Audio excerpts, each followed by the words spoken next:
কিন্তু প্রথমের যে ভিতটা আপনি গড়ে দিবেন, সেই ভিতটাই পরবর্তীতে সারা জীবন তাকে ওইটাই বেয়ার করতে হবে এবং ওইভাবেই সে পরিচালিত হবে। ঠিক তেমনি যে সমস্ত স্টুডেন্টরা হোমিও কলেজগুলোতে যায়, অধিকাংশ শিক্ষকগণই মিশ্র ব্যথী করেন। আপনারা গিয়ে দেখবেন। আমি কাউকে ছোট করার জন্য বলছি না, অসম্মান করবার জন্য নয়। আমরা জানি যে আমরা যারা মুসলমান রয়েছি, যারা হিন্দু, খ্রিস্টান, বৌদ্ধ, যে ধর্মের যে মূল গ্রন্থগুলা রয়েছে, আমরা যদি সেই গ্রন্থগুলা না পড়ে, সেই গ্রন্থগুলার নিয়ম না মেনে আমাদের মন গড়া নিয়ম মানি, তাহলে তো সে ওই কালচারে তো কাজটা ঠিক করছে না। আমি যদি কোরআন হাদিসের কথা না মানি, তাহলে আমি মুসলমান হয়ে তাহলে নিশ্চয়ই সঠিক কাজটা করছি না। আমাকে কোরআন হাদিসের নিয়মটা মানতে হবে। আর আপনি কোরআন হাদিস যত ভালো জানবেন, আপনি কোরআন খুব ভালো জানেন, হাদিস সম্পর্কে ভালো দখল আছে, বাজার থেকে একটি চটি বই আপনি কিনলেন, ওখানে ভুল থাকলে আপনি ধরতে পারবেন। কারণ আপনার সঠিক যে বই, মানদণ্ড, কোষ্ঠী পাথর বলা যায় ইসলাম ধর্মের কোষ্ঠী পাথর বলা যায় কোরআনকে, ওইটি যখন আপনার জ্ঞান থাকবে পুরোপুরি, ওইটা দিয়ে সব যাচাই করবেন কোনটা ঠিক আর কোনটা ভুল, কোরআন হাদিস দিয়ে। তেমনি হোমিওপ্যাথির কোষ্ঠী পাথর হলো অর্গান অফ মেডিসিন।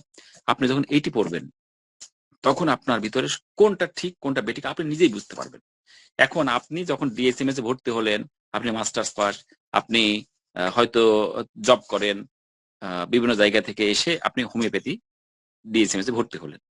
এখন এখানে কি হলো, এনসি ঘোষের একটা বই দিয়ে দেওয়া হলো, এর দেখলেন যে এখানে মেটেরিয়াল প্রথম আলোচনা, কিছু দূর পরে হয়তো বায়োকেমিক নিয়ে আলোচনা, তারপরে কবিরাজি, তারপরে ঝাড়ফুঁক, তাবিজ কবজ, হ্যাঁ আরো আমি অত ভালো পড়িনি বইটা, অনেক আগে পড়েছি।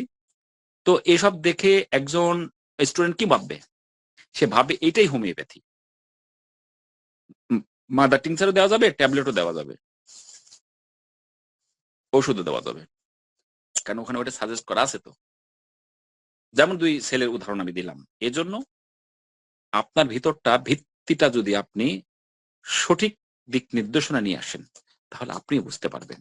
কারণ এখানে যারা এসেছি, আজকেও কিন্তু কয়েকজন ভর্তি হয়েছেন, প্রতিদিনই প্রায় ভর্তি হন যারা এখানে এসেছেন, তারা অবশ্যই একটা নির্দিষ্ট লক্ষ্যকে স্থির করে এখানে এসেছেন, ক্লাসিক হোমিওপ্যাথির ছায়াতলে এসেছেন শিখবেন বলে।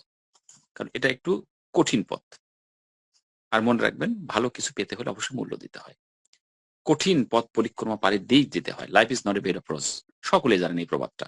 Life is a bed of thorn. কণ্টকাকীর্ণ জীবনটা।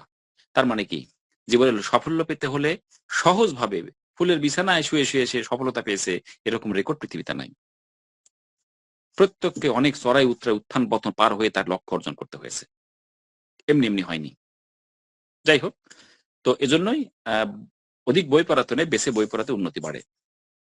প্রত্যেক দিন একটি করে অর্গাননের সূত্র পড়বেন। 1 নম্বর থেকে শুরু করবেন। 291টা সূত্র আছে প্রতিদিন। একটি ছোট সূত্র, 2টি বড় সূত্রগুলো হয়তো একদিনে পড়বেন একটি, এইভাবে আস্তে আস্তে পড়তে শুরু করবেন। তাহলেই আশা করি যে আপনারা বুঝতে পারবেন। আমিও পড়াবো কিছু কিছু সূত্র, সব সূত্র তো পড়ানো সম্ভব নয়। ঠিক আছে, আমি এখন মূল আলোচনায় ফিরে যাচ্ছি। আমি স্ক্রিন শেয়ার করছি আপনাদের মূল আলোচনাটি বুঝবার জন্য।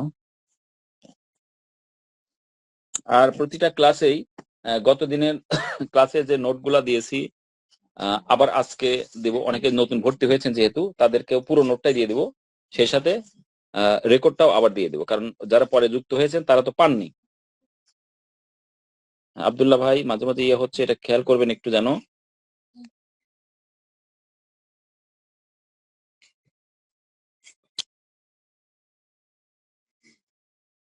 আচ্ছা, আমার মনিটর কি দেখা যাচ্ছে কিনা কাইন্ডলি একটু জানান।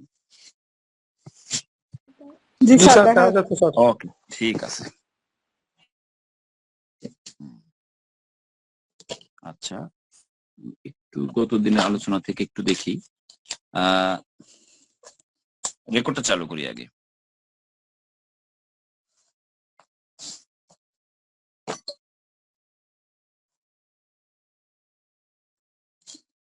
আজকের আলোচনা অ্যাসিড নাইট্রিক আমের দ্বিতীয় পর্ব। প্রথম পর্বে কি আলোচনা হয়েছিল সে একটু আমরা দেখে নেই, যারা নতুন হয়েছেন তারা। যখন আমি দুটো রেকর্ডটাই দিব, রেকর্ড যেটা করা আছে আমার আনকাট যে রেকর্ড, আনকাট মানে কি কোনো কাট ছাট করা হয়নি, যা ক্লাস নিয়েছি সেটাই রেকর্ড আছে। তো অ্যাসিড নাইট্রিক আম ওষুধ, এখানে উৎস সম্পর্কে আলোচনা হয়েছে, এর ক্রিয়াক্ষেত্রটা নিয়ে আলোচনা হয়েছে, উত্তেজক কারণগুলো নিয়ে আলোচনা হয়েছে, এর বৈশিষ্ট্য সূচক অনেক লক্ষণ রয়েছে, মানসিক লক্ষণ নিয়ে আলোচনা হয়েছে গত ক্লাসে। তারপর প্রদর্শক লক্ষণ বেশ কিছু ছিল, সেই বিষয় নিয়ে আলোচনা করা হয়েছে। দৃষ্টি আকর্ষণীয়, অদ্ভুত এবং অসাধারণ লক্ষণ, এগুলো নিয়েও আলোচনা হয়েছে। যারা পরে ভর্তি হয়েছেন তারা পরে ওই রেকর্ডটা পেয়ে যাবেন। আজকে আমরা যেটি পড়বো সেটি হলো এখান থেকে। আমি বারবার বলছি যে কেন রেপার্টরি কিনতে হবে, কারণ কেন রেপার্টরি হলো অথেন্টিক। যত রেকর্ড রেপার্টরি পরবর্তীতে তৈরি হয়েছে 150-200-র উপরে, অনেক জায়গায় 150-র উপরে, কেউ বলছে 250-র উপরে বা 200-র উপরে, সব কিন্তু কেন থেকেই নেওয়া, সাথে অনেক কিছু আপডেট হয়েছে, এডিট হয়েছে, সংযোজন হয়েছে। তো সেই কেন রেপার্টরি থেকে নাইট্রিক অ্যাসিডের একক লক্ষণ, যেগুলো ওষুধ নির্বাচনের ক্ষেত্রে খুবই গুরুত্বপূর্ণ ভূমিকা পালন করে, এবং প্রথম শ্রেণীর লক্ষণ। আপাতত এই বিষয়গুলো একটু মনোযোগ দিয়ে শোনেন, এখনো তো রেপার্টরি শেখায়নি, কিন্তু আমি এই যে ক্লাসটি নিচ্ছি নাইট্রিক অ্যাসিডের, সেটি একটি মডেল ক্লাস। তবে পরবর্তী ওষুধগুলা হয়তো এইভাবে আলোচনা হবে না, একটু অন্য ধাঁচের আলোচনা হবে। এইটি দেখাচ্ছি যে আপনারা পড়াশোনা যখন করবেন এইভাবে পড়বেন। তাহলে প্রথম শ্রেণী, তাহলে রেপার্টরিতে শ্রেণী কয়টা থাকে এটাও একটু জানা দরকার। সংক্ষেপে বলি যে রেপার্টরি যেটা রয়েছে সেটা হলো repertory is the mirror of materia medica. সেটা শব্দকোষ, অর্থাৎ যেটাকে বলে ডিকশনারি যেমন বলি ইংরেজিতে, অনেক শব্দ ভান্ডার, অনেক শব্দ থাকে ওখানে, শব্দাবলী, শব্দ সমষ্টি। তেমনি রেপার্টরিও অর্গান অফ মেডিসিনের যত লক্ষণ আছে সব লক্ষণগুলা ওখানে পুঞ্জীভূত করা আছে। একটি লক্ষণের বিপরীতে কতগুলো ওষুধ থাকে সেই বিষয়গুলো ওখানে দেওয়া আছে। আমরা মেটারিমেডিকায় কি পড়ি? ঔষধের কথা বলি। যেমন একটি ঔষধ নাইট্রিক অ্যাসিড, আপনি অনেক বই আছে, এনজি ঘোষের বই আছে, তারপরে হেরিং এর বই আছে, মাথুর, ফাটক, জিভি, জর্জ ভিতুলকার স্যারের আছে, এম ভট্টাচার্যের আছে, নরেন্দ্রনাথ বন্দ্যোপাধ্যায়ের আছে, আব্দুল সামাদ খানের আছে। প্রত্যেকটা মেডিকায় এই ওষুধগুলো এসছে, একটা শিরোনাম থাকবে কি? Acid night. অ্যাসিড নাইটের জন্য যতগুলা লক্ষণ সংগৃহীত হয়েছে সব ওই বই আছে। এক এক লেখক এক এক বই এক এক রকম করে তার মতো করে ব্যাখ্যা বিশ্লেষণ করেছেন, কিন্তু প্রবীণ লক্ষণগুলো আগের মতোই আছে। তাহলে মেডিকাতে পাই একটা ওষুধ এবং তার যত লক্ষণ। রেপার্টরিতে কি পাবো? একটা লক্ষণ, তার অনুকূলে কতগুলো ওষুধ। যাই হোক, এটা আমরা আস্তে আস্তে শিখবো। হয়তো এই সংক্ষিপ্ত কথা অনেকের মাথায় নাও ঢুকতে পারে, নতুন যারা রেপার্টরি শিখতে আসছেন। তো সেখানে সেই রেপার্টরিতে যতগুলা লক্ষণ আছে সেগুলা ব্যাখ্যা কিভাবে হবে? এই যে এখানে যেমন বললাম প্রথম শ্রেণী, তাহলে দ্বিতীয় শ্রেণী, তৃতীয় শ্রেণীও আছে। তার মানে কেন্ট রেপার্টরিতে যতগুলো লক্ষণ আছে লক্ষণগুলোকে 3 ভাগে ভাগ করা হয়েছে। তার মধ্যে প্রথম শ্রেণীর গুরুত্ব সবচেয়ে বেশি। যখন রেপার্টরি শিখবো আর ক্লিয়ার শিখবো, সে এই নাইট্রিক অ্যাসিড পুরো রেপার্টরি জুড়ে প্রথম শ্রেণীতে একক লক্ষণ নিয়ে আছে নাইট্রিক অ্যাসিড। সেই লক্ষণগুলো কয়েকটা, সেটি বলছি। এরা ক্ষমা প্রার্থনায় কখনো নরম হয় না। গতদিন ব্যাখ্যা দিয়েছি, আজকে আরেকটু বলি যে এদের এত রাগ যে রাগ করলে, যদি একবার রাগ করে শ্বশুর বাড়ি যাবে না, তাহলে মৃত্যু পর্যন্ত শ্বশুর বাড়িতে সে পা রাখবে না। যদি রাগ করে যে শাশুড়ির সঙ্গে কথা বলবো না, শ্যালকের সঙ্গে কথা বলবো না, জায়ের সঙ্গে কথা বলবো না, ও সত্যি বলবে না, ও রাগ ভাঙানো যাবে না, ও কখনো সেটি করবে না, সে পথ মারাবে না। কোনো ছেলে হয়তো কোনো মেয়ে কোনো ছেলেকে পালিয়ে গিয়ে বিয়ে করেছে, ওই মেয়েকে ত্যায্য পুত্র করবে প্রয়োজনে, কিন্তু তার ছায়া পর্যন্ত মারাবে না, তাকে কখনো সে ক্ষমা করতে জানে না। ক্ষমা শব্দটা নাইট্রিক অ্যাসিডের রোগীর সংবিধানে নেই, এটা বলাই সঙ্গত। আশা করি বুঝতে পেরেছেন। 2 নম্বর, গাড়িতে গোলমাল ও ঝাঁকিতে বৃদ্ধি। গাড়িতে গোলমাল ও ঝাঁকিতে বৃদ্ধি। গাড়িতে চললে উপশম আছে। কেমন? যে গাড়িতে স্মুথলি চলে, কোনো ঝাঁকি ওইভাবে লাগবে না সেই গাড়িতে। যেমন কাঁচা রাস্তাতে যখন দেখবেন আগের দিন সমান্তরাল কাঁচা রাস্তাতে যখন ওই গরুর গাড়ি, মোষের গাড়ি চলতো, টমটম চলতো, খুব স্মুথলি যেত, ঝাঁকি লাগতো না। কিন্তু বর্তমান সময়ে যদি ওই গাড়িগুলা পাকা রাস্তায় চলে তখন একটা শব্দ হবে, সেই শব্দে তার বৃদ্ধি। এবং যদি ঝাঁকি লাগে সেখানে বৃদ্ধি, সেটি বলা হয়েছে এখানে এই রোগীর ক্ষেত্রে। মাথায় টেনে ধরার মতো ব্যথা, চক্ষু পর্যন্ত বিস্তৃত হয়। ক্ষতকর স্রাব রাত্রে নাকে, ক্ষতকর স্রাব তো আছে সবকিছুতেই, তবে নাকে রাত্রে বেশি, এটা স্পেশাল একটি লক্ষণ। মুখমণ্ডল বর্ণ বিকৃতি, গেলার সময় যখন খাবার গেলে তখন মুখমণ্ডলের মানে বর্ণটা বিকৃতি হয়ে যায়। বিদাহী লালা থেকে ঠোঁট ছাল ওঠে, মানে বিদাহী মানে কি অ্যাক্রিড, এক্সকোরিয়েটেড, অর্থাৎ ছাল উঠে যায়। মানে কি ওই যে লালাগুলা পড়ে সে লালাগুলো এতই ক্ষতকর, এত অ্যাক্রিড যে ওখানে মনে যে স্যানসেনে হয়ে যায়, ছাল উঠে যায়, এতই ক্ষতকর সে লালাগুলো। মুখের শ্লেষ্মা হলুদাভ ধূসর, মুখে ভিতরে যে শ্লেষ্মা আসে সেগুলো হলুদ ধরনের এবং ধূসর। পেট ব্যথা শো অবস্থায়। মলদ্বার থেকে রক্তস্রাব রাত্রের বেলা হয়। মূত্রমার্গে খোঁচা মারা ব্যথা সহ ক্ষত। স্ত্রী জননেন্দ্রিয় শ্লেষ্মা গুটি ফুলকপির মতো। স্ত্রী জননেন্দ্রিয় এক ধরনের আচিলের মতো, কন্ডাইলোমাটা বলে, যেটা কন্ডাইলোমাটা আচিলের মতো কিন্তু একটু বড় ধরনের, সেখানে ফুলকপির মতো হয়। প্রস্রাব রাস্তায় হয় নারীদের, সেটা ফুলকপির মতো। এটি অ্যাসিড নাইটের একটি একক লক্ষণ, খুব গুরুত্বপূর্ণ লক্ষণ। ঘোড়ার মূত্রের ন্যায় ক্ষত,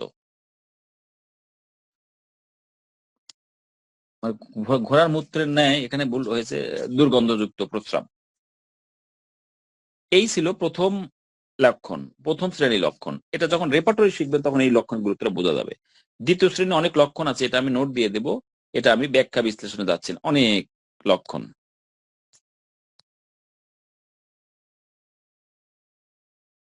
38টা লক্ষণ, আর অনেক আলোচনা আছে, সেই আলোচনায় আমরা মনোযোগ দিলে এবার ওগুলা আপনারা একবার পড়লে ওটা বুঝবেন, আমি নোট দিয়ে দেব।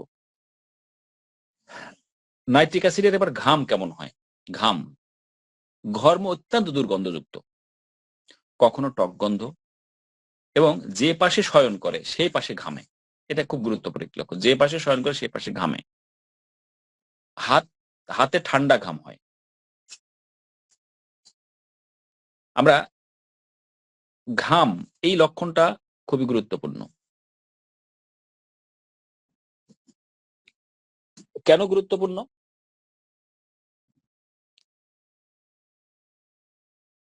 ঘাম মানুষের মাথা থেকে পায়ের তালু পর্যন্ত অনেক অঙ্গে হতে পারে, একাধিক অঙ্গে হতে পারে। ঘামের অনেক বৈচিত্র্যতা রয়েছে। মাথায় ঘাম, নাকের ডগায় ঘাম, পায়ের তালুতে ঘাম, হাতের তালুতে ঘাম, যে পাশে সে পাশে সে পাশে ঘাম, যে পাশে সে শোয় না তার শোয় তার বিপরীত পার্শ্বে ঘাম, আবৃত অঙ্গে ঘাম, অনাবৃত অঙ্গে ঘাম, এক একটা কিন্তু আলাদা আলাদা ওষুধ, সব প্রত্যেকটার ক্ষেত্রেই। তো এগুলা হলো লোকেশন বিভিন্ন জায়গায়। আবার ঘামের দুর্গন্ধ, টক গন্ধ, কটু গন্ধ, মিষ্টি গন্ধ, যেমন ক্যালেডিয়াম ওষুধ থুজায়, দুইটা ওষুধে মিষ্টি গন্ধ, তার শরীরে মানে মাছে এসে বসে। তো এই যে ঘামের যে ক্রাইটেরিয়া, ঘাম অনেক সময় ক্ষতকর, ঘামের সঙ্গে রক্ত পড়ে, ঘামে কাপড়ের গায়ে দাগ লাগলে কাপড়ে দাগগুলো উঠতে চায় না, এই যে বিভিন্ন ক্রাইটেরিয়া। এজন্য ঘাম একটি সার্বদৈহিক লক্ষণ, ব্যাপক লক্ষণ, দ্যাট ইজ জেনারেল সিমটম। এটার গুরুত্ব অনেক বেশি। আমরা লক্ষণ ইভালুয়েশন, যখন সিমটম ইভালুয়েশন পড়বো তখন এগুলো আরো বেশি প্রমিনেন্ট হবে। এখন শুধু মনোযোগ দিয়ে শুনে যান, কিছু মনে রাখতে হবে না। তাহলে এই ঘামের ক্রাইটেরিয়া, এখানে বৈশিষ্ট্য নাইট্রিক অ্যাসিড, এটা অনেকে হয়তো বলবে এটা মনে রাখবো কি করে স্যার, এটা কি মনে রাখা সম্ভব? মনে থাকবে, মনোযোগ দেন, শুধু শুধু মনোযোগ দেন আমি কি বলছি। ঘুম, এটা খুব গুরুত্বপূর্ণ একটি লক্ষণ। ঘুম মানুষের সারা যে দিন আমরা যখন পরিশ্রম করি, রাতের ঘুমটা কি আসলেও রেস্ট? ঘুম একটা বড় কাজ। মানুষ 10 দিন না খেয়ে বাঁচতে পারে, কিন্তু না ঘুমিয়ে বাঁচাটা কঠিন। 15 দিন না ঘুমালে হয়তো সে মারা যেতে পারে। ঘুমটা এত দরকারি একটি জিনিস। তো ঘুমটা কেমন হয়? দীর্ঘস্থায়ী ঘুম, শর্ট ঘুম, হালকা ঘুম, ভারী ঘুম। অনেকে আছে ঘুমায় তুলে নিয়ে আরেক জায়গায় শোয়াইলেও সে টের পায় না। অনেকে আছে ঘুমায় অল্প একটু শব্দ হলে চমকে ওঠে। তো অনেকের ঘুমানোর পর আসলে তো স্বাভাবিকভাবে তৃপ্তি আসবে, তাই না? মানুষ পরিশ্রম করবে, ঘুমিয়ে যাবে, এই কথাগুলো মনে রাখবেন। পরিশ্রম করবে এবং তারপরে তো শরীরে এলিয়ে দেবে বিছানায়, ঘুমিয়ে যাবে। ঘুম নিয়ে একটা fresh mind, fresh physical and mental condition নিয়ে সে উঠবে। খুব তৃপ্তিকর একটা ব্যাপার, চমৎকার একটি ঘুম। এখন সে অনেক কাজ করতে পারবে, তাই না? কিন্তু কিন্তু আমাদের হোমিওপ্যাথিতে দরকারটা কি? দরকারটা হলো তৃপ্তিহীন ঘুম। এই লক্ষণটারই গুরুত্ব বেশি আমাদের। মনে রাখবেন, যে কথাটা স্বাভাবিকভাবে সকলের ক্ষেত্রে ঘটে সেটার গুরুত্ব আমাদের কাছে খুবই কম, খুবই কম। যেমন এই যে ঘুমালে আরাম লাগবে, ফ্রেশ হবে, শরীর ভালো থাকবে, এটা স্বাভাবিক। এই লক্ষণের গুরুত্ব আমাদের কাছে তেমন নেই।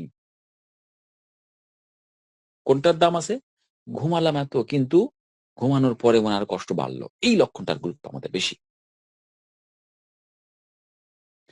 মুখ টুক শুকিয়ে যাবে, পানি পিপাসা লাগবে, এটা স্বাভাবিক ঘটনা।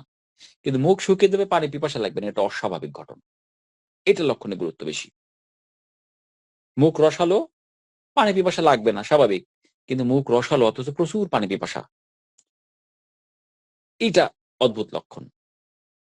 ভালো কথা, পানি পিপাসা, পানি পান করলাম, কিন্তু পানি পান করে তৃষ্ণা মিটছে না, আরো মনে হয় পানি পান করি, আরো পানি পান করি, পানি পান করলাম আবারও, এই লক্ষণের গুরুত্ব বেশি। এগুলো সব মাথার মধ্যে নিয়ে নেবেন। আমি ক্যারেক্টার গুলা বলতেছি লক্ষণের, কোন লক্ষণের গুরুত্ব বেশি, আরো গুছিয়ে বলবো পরে। আলাদা আলাদা যে বলছি সেগুলো মাথায় মধ্যে সেট আপ হয়ে যাবে আস্তে আস্তে। টয়লেট করার পর, পায়খানা করার পর তো তৃপ্তি আসবে, তাই না? কিন্তু তৃপ্তি আসে না, অতৃপ্তি। এই লক্ষণের গুরুত্ব বেশি। খুব প্রস্রাবে বেয়ে প্রস্রাব করে ফেলবেন, আরাম পাবেন, কিন্তু না বাবা, প্রস্রাব করার পর আরো জ্বালা পোড়া বেশি, মানে প্রস্রাব থেকেই গেল, এই লক্ষণের গুরুত্বটা বেশি। যেটা অস্বাভাবিক, যেটা আনপ্যারালাল, অসমান্তরাল, অযৌক্তিক, সেই লক্ষণের গুরুত্ব হোমিওপ্যাথিতে সবচেয়ে বেশি। যে রোগীর মধ্যে সেটা দেখতে পাবেন সেটাই গুরুত্বপূর্ণ। তাহলে ঘুমের তৃপ্তিহীন নিদ্রা, তৃপ্তি নাই, ঘুমের প্রাককালে হঠাৎ চমকে ওঠে, ঘুমের সময় শরীরের নানা স্থানে জ্বালা এবং বেদনা, তাহলে এটা নাইট্রিক অ্যাসিডের কিন্তু নিজস্ব লক্ষণ। স্বপ্ন, তাহলে স্বপ্ন কিন্তু খুবই গুরুত্বপূর্ণ। আমরা স্বপ্ন অবচেতন মনের একটি নিখুঁত প্রকাশ বলা যায়, স্পষ্ট প্রকাশ। তাহলে আগের দিনে আমরা জানি স্বপ্ন নিয়ে আহ অনেক ভবিষ্যৎবাণী করতে পারতো, স্বপ্ন নিয়ে স্বপ্নের ব্যাখ্যা দিতে পারতো। আমরা জানি যে ইসলাম ধর্মে হযরত ইউসুফ আলাইহিসসালাম, উনি জেলখানায় ছিলেন, স্বপ্নের ব্যাখ্যা দেওয়ার কারণেই ওনাকে মন্ত্রিত্ব পদ দেওয়া হয় এবং ওই পজিশন গুলোতে আসতে থাকে, আল্লাহর ইচ্ছাই সব। তাহলে স্বপ্নের মূল্য রয়েছে। কত ধরনের স্বপ্ন হয়, দুর্ঘটনা স্বপ্ন দেখে, স্বপ্নে দুর্ঘটনা স্বপ্ন দেখে। কেন রেপার্টো তো ফার্স্ট গ্রেডে আর্সেনিক গ্রাফাইটিস, সারাদিন যে কাজগুলা করছেন ওই কাজগুলার স্বপ্ন দেখেন। কেন রেপার্টো তো ব্রায়নে ফার্স্ট গ্রেডে রয়েছে। মৃত ব্যক্তি সম্পর্কে স্বপ্ন দেখেন, থুজা, আর্সেনিক। মৃত দেহ সম্পর্কে স্বপ্ন দেখেন, অ্যানাকার্ডিয়াম। উপর থেকে পড়ে যাচ্ছে, অনেকে বলে ঘুম থেকে মনে উপর থেকে পড়ে যায়, বেলেডোনা, থুজা। অনেকে আগুনের স্বপ্ন দেখে, স্বপ্নের মধ্যে আগুন দেখে, আগুন ধরা হোক কিংবা আগুন দেখে, প্রজ্বলিত আগুন। হিপারসাস, লরোসিরাসাস, ম্যাককার, ম্যাগমিওর, এগুলো সব ফার্স্ট গ্রেডের লক্ষণ। ভয়ঙ্কর স্বপ্ন দেখে, এই যে রোগীকে এগুলো জিজ্ঞেস করতে হবে। এই স্বপ্নের ব্যাখ্যা ওষুধ যখন প্রবীণ করা হয় তখন এই সুস্থ মানুষের মধ্যে ওষুধ প্রবীণ করার কালে তার ভিতরে এই লক্ষণগুলো ফুটে উঠেছিল বলেই কিন্তু আমাদের মেট্রিমেরিকাতে এগুলো স্থান পেয়েছে। স্বপ্নে দেখে মানসিক পরিশ্রম করছে, প্রচন্ড মানসিক পরিশ্রম, ইগনেশিয়া, নাক্সবম। ভয়ঙ্কর দুঃস্বপ্ন দেখে, সালফার। আবার অনেকে দেখে যে আমি ওই বিছানাতে মল ত্যাগ করে ফেলছি, এটারও স্বপ্ন দেখে। বড় মানুষ হলে হবে কি, সরি না ওষুধ। অনেকে আবার দেখে স্বপ্নের মধ্যে আমি ঝগড়া করছি, নাক্সবম। নাক্সবম রোগী তো এমনি ঝগড়াটে, ক্যামোমিলার মতো।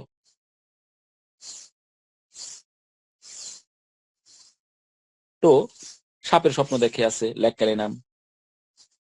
আবার তৃষ্ণার্ত, প্রচন্ড তৃষ্ণার্ত স্বপ্নে, এমনি প্রকৃত তৃষ্ণার্ত না, কিন্তু প্রচন্ড তৃষ্ণার্ত স্বপ্নে দেখে, ন্যাট্রামের ফার্স্ট গ্রেডের ওষুধ। এই যে স্বপ্ন, তাহলে এই স্বপ্ন যেখানে দেখবেন, যে অথেন্টিক বইগুলোতে দেখবেন, সেই স্বপ্নের বিষয়টা আপনাদের মাথায় রাখার চেষ্টা করতে হবে। রোগীকে জিজ্ঞেস করতে হবে যে আপনি স্বপ্ন দেখেন কি। এটা কেন রেপার্টরি যখন আমরা পড়বো তখন এই চ্যাপ্টারটা পড়লে দেখবেন খুব চমৎকার ভাবে আছে। হয়তো ভাববেন এতদিন তো এই রোগী তো অনেক এসেছে, আমি তো জিজ্ঞাসাই করিনি, হয়তো এই একটা লক্ষণ দেখে আমি এই ওষুধটা পেতে পারতাম।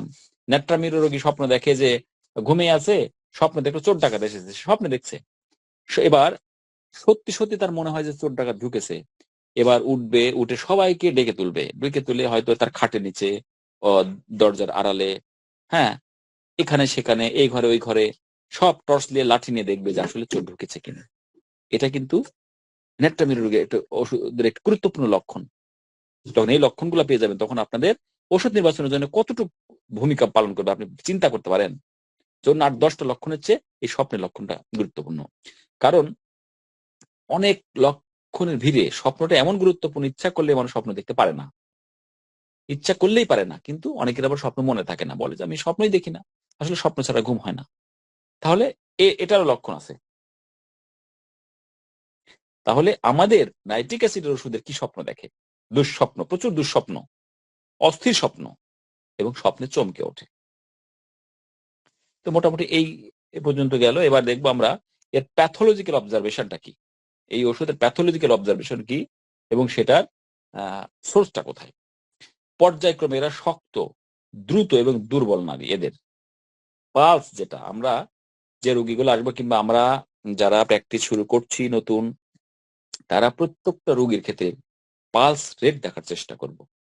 আমাদের হাতে পালসটা দেখি আমরা, সে পালস মানে নারীর গতি। নারীর গতি কিভাবে দেখবো, কতটুকু আমাদের তো আসলে নর্মাল ভ্যালুটা জানতে হবে। মিনিটে কতবার আমাদের পালস রেট হয়?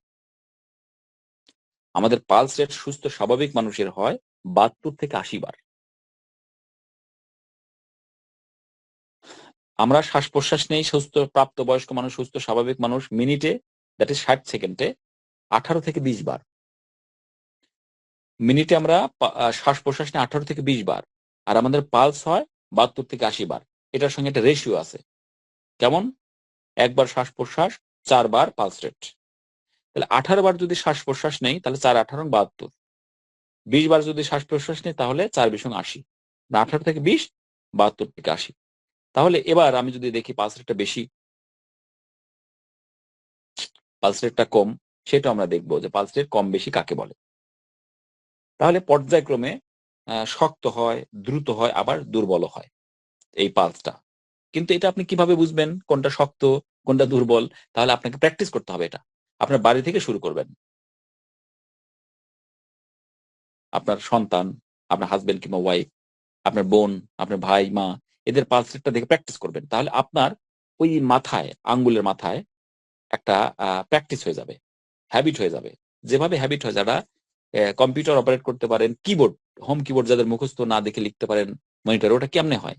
ওই আঙ্গুলের মাথায় মাথায় চোখ দেখায়, চোখ জ্বালিয়ে যায়, চোখ গজে যায়, অদৃশ্য চোখ। আপনি তখন কিবোর্ডের দিক না থেকেও লিখতে পারবেন।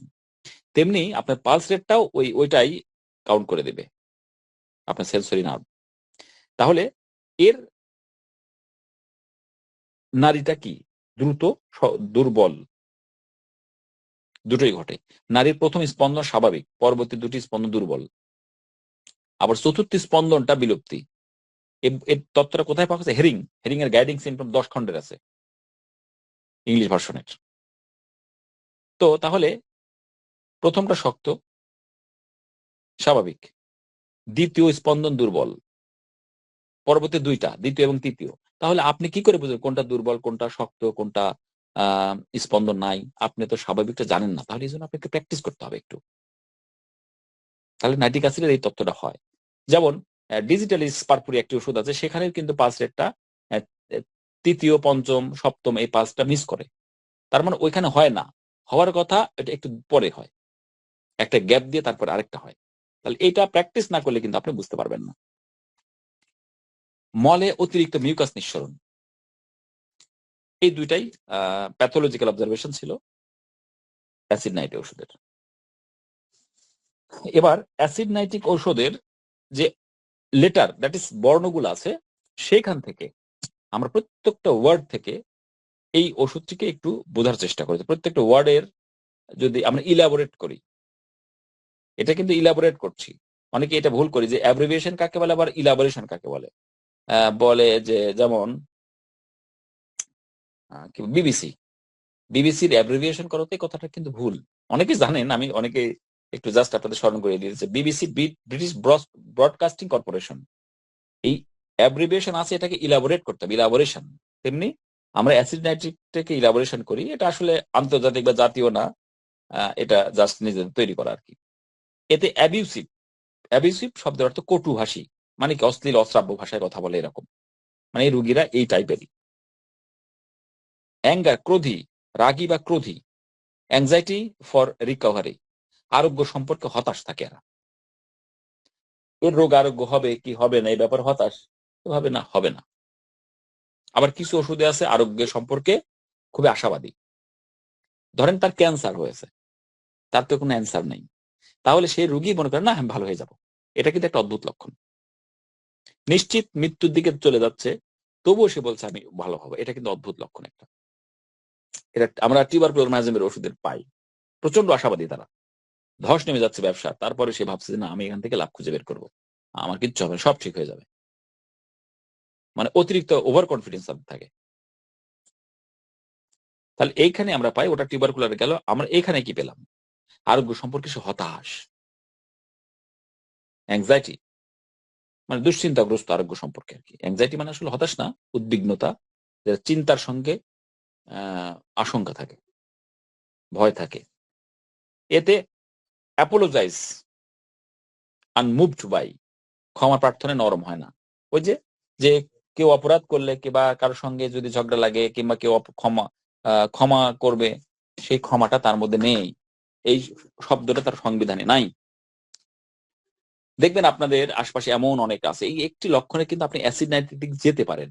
আমরা শেষে যখন আলোচনা করব এই পুরো ওষুধের একটি সংক্ষিপ্ত চিত্র আছে, আমরা ওইখানে গেলে কিন্তু এইগুলা হবে। আপনারা অনেকে ভাবছেন এত বড় ওষুধ কি করে মনে রাখবো, খুঁটিনাটি এত এত টেনশন করার কিচ্ছু নাই, মনোযোগ দিয়ে শুধু ক্লাসটা করে যান, বাকিটা দায়িত্ব আমার উপর ছেড়ে দেন। কন্টেনশন, বিবাদ প্রিয়, বর্ষা প্রিয়, শুধু ঝগড়া বিবাদ লেগে থাকে। এই নাইট্রিক অ্যাসিডের রুগী কোন অনুষ্ঠানে গেল, সে অনুষ্ঠানটা পণ্ড করার জন্য যথেষ্ট। একটা নাইট্রিক অ্যাসিডের রুগী যথেষ্ট, কোনো না কোনো ভাবে সে অনুষ্ঠানটার 12টা বাজিয়ে দেবে।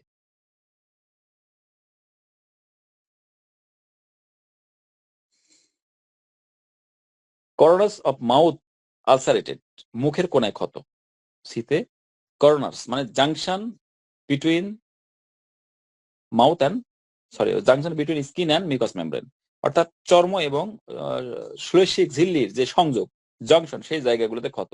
এখানে বলা হচ্ছে কর্নার্স মানে সিতে মেলানোর জন্য কর্নার্স অফ মাউথ আলসারেটেড, মুখের কোনায় ক্ষত হয়। আইতে ইনসোলেন্ট, দাম্ভিক এবং দুর্বিনীত টাইপের, ইরিটেবল, খিটখিটে মেজাজের। ডিতে despair of doubtful two recovery, একই কথা, আরোগ্য সম্পর্কে হতাশ বা সন্দেহ। তাহলে এসিআইডি অ্যাসিড গেল, এবার আমরা দেখব নাইট্রিক। নার্সিং দা সিক, এনতে নার্সিং দা সিক, রোগীর সেবা করার কারণে অসুস্থ, সে রোগীর সেবা করতে করতে করতে করতে অসুস্থ হয়ে যায়। যদি এটা আর বেশ কয়েকটা ওষুধ আছে, নাক্স আছে, ককুলাস ইন্ডিকা সব, আর বেশ কিছু ওষুধ রয়েছে, তবে এবার নাইট্রিক অ্যাসিডকেও আমরা এই কাতারে নিয়ে যাব। আইতে ইরেসিবিলিটি, সহজে রেগে যায়, কোপন স্বভাব, কোপন শব্দের অর্থ কিন্তু রাগী। টিতে travel desire to in a smooth ভিকেল, উচ্চারণটা ভিকেল, ট্রাভেল ডিজায়ার অর্থাৎ সে কি করতে চায়, ভ্রমণ করতে আকাঙ্ক্ষা। To in a smooth vehicle মানে মসৃণ রাস্তায় ঝাঁকিহীন গাড়িতে ভ্রমণ করতে চায় এবং তাতে সে উপসম্বোধ করে। এখনকার অবশ্য যদি পাকা রাস্তা যেগুলো যায়, বিশ্ব রোড যেগুলো হয়, সেগুলো কিন্তু স্মুথ রাস্তা। এই জায়গাগুলোতে সে অটোতে কিংবা ভালো যেগুলো বাস, ভালো চেয়ার কোচ, সেই জায়গাগুলোতে ঠিক আছে, কিন্তু বিকট শব্দ বা ঝাঁকি হলে তার জন্য কষ্ট, এটা মাথায় রাখতে হবে। আর দ্য রুডনেস, অশিষ্ট কর্কশ ব্যবহার তার। আর the riding in a carriage desire to, গাড়িতে চড়ে ঘুরে বেড়াতে চায় সে। রিভেঞ্জফুল, প্রতিহিংসা পরায়ণ। আর দ্য রিভেঞ্জফুল, আর দ্য আরেকটা আছে রিপালসিভ মুড, ন্যাক্কারজনক মনোভাব, মানে খারাপ চিন্তা ভাবনা। আই ইন হিউম্যানিটি, অর্থাৎ অমানবিকতার মধ্যে দেখা যায়। কেন নয়, একজন মানুষ অন্যায় অপরাধ করলে তাকে তো ক্ষমা করে দেওয়া যায়। একটা অনুষ্ঠান সুন্দরভাবে হচ্ছে, সেখানে পণ্ড করার কি দরকার? এগুলো অমানবিকতা। ইন্ডোলেন্স, অলসতা, প্রচন্ড অলসতা আছে এর মধ্যে। শীতে ক্যাপ্রিসিয়াসনেস, মানে খামখেয়ালিপনা, হুটহাট করে একটা কাজ করে ফেলে। বেশ কিছু ওষুধে যদিও আছে, তার মধ্যে this is one of them. তাহলে আমরা অ্যাসিড নাইট্রিকের ফুল ইলাবোরেশনটা আমরা পেয়ে গেলাম। এটা আমরা মনে রাখলে আমাদের ওষুধটা চিনতে অনেকটা সহায়ক হবে। এবার নাইট্রিক অ্যাসিডের হ্রাস বৃদ্ধি কিসে কিসে কমে, কোন কোন লক্ষণে কমে এবং বাড়ে? হ্রাস যানবাহনে, ভ্রমণে, গরমে এবং শয়নে। যানবাহনে তো রাইডিং ইন এ ক্যারিজ অ্যামেল, এটা তো পড়লামই আমরা, যে স্মুথলি যখন যায় তখন কমে, কিন্তু যদি ঝাঁকিহীন হয় তাহলে কিন্তু নয়। আবার গরমে, কারণ এটা তো প্রচন্ড শীতকাতর একটি ওষুধ, এত শীত ঠান্ডা যে কোথায় থেকে তার লাগে সে নিজেও টের পায় না। বহুত ওষুধ আছে, তার মধ্যে এটি একটি। শয়ন উপশম, শয়ন করলে একটু ভালো বোধ করে তারা। বৃদ্ধি কিসে? গোলমালে, মানে সেন্সিটিভ টু নয়েজ, গোলমাল সহ্য করতে পারে না, বা ইনটলারেন্স টু নয়েজ। শব্দে, ঝাঁকুনিতে, প্রাতকালে মানে সকালে, ঘর্মকালে কষ্ট বেড়ে যায়, সন্ধ্যাকালে কষ্ট বাড়ে, নিদ্রা ভঙ্গ হলে তাদের রয়েছে আনফ্রেশিং স্লিপ, অতৃপ্তিকর ঘুম, চলে বেড়ানোর সময় কষ্টগুলো বাড়ে। নিজে যখন চলে বেড়ায় তখন বাড়ে, কিন্তু যখন কোন স্মুথ গাড়ির উপরে যায়, স্মুথ রাস্তার উপর গাড়ির উপর যায় শব্দহীন, ওই গাড়িতে ভালো বোধ করে। এই পার্থক্যটা কিন্তু মাথায় আস্তে আস্তে নিতে হবে, এবং এগুলো আলাদা নোট নিতে হবে আপনাদের। ঠান্ডায় কষ্ট বাড়বে ডেফিনেটলি, কারণ এ তো শীতকাতর প্রচন্ড, ঠান্ডাতে তো কষ্ট বাড়বেই। যদি এমন হতো শীত কাতর কিন্তু ঠান্ডা তার ভালো লাগে, খোলা বাতাস, তাহলে এটা অদ্ভুত লক্ষণ হতো। আপনাদের কিন্তু এখন থেকে অদ্ভুত লক্ষণ, অসাধারণ লক্ষণগুলো চিনতে হবে। তাহলে আপনি একা একা যখন বই পড়বেন তখন এই ধরনের লক্ষণ, এই যে ক্যারেক্টারের কথা বললাম, মানে অসাধারণ লক্ষণের, যেগুলো আমাদের একটি অনেক ওষুধের মধ্যে থেকে একটি ওষুধকে বাছাই করতে হেল্প করে, এই জিনিসটা কিন্তু এখন থেকে আমি শুরু করেছি। গরমে উপশম কিন্তু ঘর্মকালে বৃদ্ধি। এই যে ঘর্মকালে বৃদ্ধি, ঘর্মে সে একদম মানে ডিসস্যাটিসফাইড এবং কষ্টগুলো বাড়ে, অথচ সে শীত কাতর, কিন্তু ঘর্মে বৃদ্ধি। এবারে রোগ নিয়ে কিছু আলোচনা করা যাক। তাহলে মোটামুটি একটা অ্যাজনাইটিকের ক্যারেক্টারিস্টিক, অন্যান্য লক্ষণ, দৃষ্টি প্রদর্শক লক্ষণ, অদ্ভুত অসাধারণ লক্ষণ, এগুলা পড়লাম। এবার আমরা দেখব এই ওষুধটার কোন কোন রোগের ক্ষেত্রে রোগীরা আমাদের কাছে নিয়ে আসে, তার মধ্যে ইম্পর্টেন্ট যেগুলো সে কয়েকটাই। এদের আঁচিলের ধরনটা কেমন? ফুলকপির মতো দানা দানা আঁচিল হয়, তাতে স্পর্শ কাতরতা থাকে। স্পর্শকাতর শব্দের অর্থ কি? এটা যারা নতুন আছেন তাদের জন্য কঠিন, যদি এখানে অধিকাংশ পুরাতন। স্পর্শকাতর মানে কি? স্পর্শ করলে সে কাতর হয়ে যায়। কাতর মানে কি? কষ্ট হয়, মোট কথা। সে আনইজি বোধ করে, অসহ্য মনে হয়। তাই তার যে আঁচিলটা আছে ফুলকপির মধ্যে, সেটাতে টাচ করলে তার কষ্ট হয়। নড়াচড়া করলে রক্তস্রাবের প্রবণতা থাকে। সে আঁচিল থেকে নড়াচড়া করলে রক্তস্রাব হতে পারে, সে আঁচিল থেকে। কি একটা অস্বাভাবিক একটা ব্যাপার। আঁচিলে খোঁচা মারা ব্যথা থাকে। এই ওষুধের একটি গুরুত্বপূর্ণ লক্ষণ খোঁচা মারা ব্যথা, প্রিকলিং সেন্সেশন, খোঁচা মারা ব্যথা। সেটা শরীরের যে কোনো জায়গায় হতে পারে, যে কোনো ক্ষতে হতে পারে, আঁচিলে হতে পারে, মলদ্বারে হতে পারে, প্রস্রাবদ্বারে হতে পারে, গলার মধ্যে হতে পারে, চোখের মধ্যে হতে পারে। তার মানে অ্যাজ এ হোল এই পেশেন্ট গুলা যে জায়গাতেই হবে সেই জায়গায় খোঁচা মারা, মানে কাঠি ফোটার মতো ব্যথা। যেমন ম্যাচের কাঠি একটু চোখা হয়, কিংবা কাঠি দিয়ে খোঁচালে যেমন হয় সেরকম ব্যথা। কাঠি ঢোকানোর অনুভূতি থাকে। স্ত্রী পুরুষ উভয় জননাঙ্গে, হাতের উল্টা পিঠে বড় বড় আঁচিল। দেখেন, স্ত্রী পুরুষ উভয় জননাঙ্গে, হাতের উল্টো পিঠে বড় বড় আঁচিল। বাহুতে, পায়ে তামাটে বর্ণের আঁচিল। আঁচিল নরম হয়ে থাকে। শরীরের দাঁড়গুলি কিনারা থেকে রক্তপাত হয়। বিভিন্ন যে দাঁড় আছে শরীরের, সেই জায়গা থেকে রক্তপাত হয়, এবং সেখানে আঁচিল উৎপত্তির প্রবণতা থাকে। যেখান থেকে রক্তপাত যে দাঁড় দেয় সেখানে আঁচিল ওঠার সম্ভাবনা থাকে। কেন? যে জায়গাগুলো দাঁড় আছে, নাক, মলদ্বার, প্রস্রাবদ্বার, স্পেশালি নারীদের, চোখ, মুখ, এই যে দ্বার, এই দ্বার দেখি যে অরিফিস গুলো আছে, দরজা, সেখানে কি আছে? এই যে চর্মের শেষ প্রান্ত এবং সুরেশ্লিক ঝিল্লির শেষ প্রান্ত, দুইটা জাংশন না? আর নাইট্রিক অ্যাসিডের মূল জায়গায় তো এখানে আক্রমণের, এটা মাথায় রাখতে হবে। এবং ওই জায়গায় রক্তপাতে ওই জায়গায় আচিল হওয়ার সম্ভাবনা থাকে। নাসারুদ্রের ভিতর বা বাহিরে আচিল হয়, নাসারন্ধ্রের ভিতর বা বাহিরে আচিল হয়। তাহলে আচিলের আমরা ক্যারেক্টার পেলাম। এবার মুখের ঘা, মুখ বিবরে সমস্ত অঙ্গে ঘা হতে পারে। মুখের ঘায়ে খোঁচা মারা ব্যথা, ফোলা ও জ্বালা থাকে, অনবরত লালা পড়ে। একটু স্পেলিং মিস্টেক আছে, একটু নিজের মতো পড়ে নেবেন আর কি। রস রক্ত পড়ে, দুর্গন্ধ মুখযুক্ত ক্ষতকর লালা স্রাব হয় মুখের মধ্যে থেকে। ঠোঁটের কোনায় ফেটে যায়, লালা ঠোঁটে লাগলে কেটে যায়। দেখেন এই লালাগুলো এতই হাজাকর, মানে অ্যাক্রিড, যে ওখানে লালার মানে লালাতে কি এমন আসে অ্যাসিডের মতো যে ওইখানে ক্ষতকর হয়ে যায়, কেটে পর্যন্ত যায় লালা যেখান দিয়ে গড়ায়। মুখে তিক্ত আস্বাদ হয়, বিশেষ করে খাবারের পরে। দাঁতের মাড়ি স্পঞ্জের মতো নরম হয়। সামান্য আঘাতে ক্ষতস্থান থেকে রক্ত পড়ে। জিহ্বা স্ফীত লাল, মানচিত্রের মতো দাগ পড়ে, ফোস্কা হয়। এগুলো মুখের ঘায়ের লক্ষণ, বৈশিষ্ট্য। অর্শের ক্ষেত্রে আমরা দেখি নির্দিষ্ট সময়ের ব্যবধানে মলদ্বার থেকে যন্ত্রণাদায়ক রক্তস্রাব। নির্দিষ্ট সময়ের ব্যবধানে কখনো কখনো পুজ মিশ্রিত রক্ত নিঃসরণ হতে পারে। মলদ্বার এমনিতে 3টা রোগ হয় আমরা জানি, অ্যানাল ফিসার, ফিস্টুলা এবং পাইলস। তো এর মধ্যে কোন একটি কারণে এমনটি হতে পারে। মলত্যাগকালে অতীব স্পর্শকাতর যন্ত্রণাদায়ক রক্তস্রাব, রক্তের দুর্গন্ধ থাকে।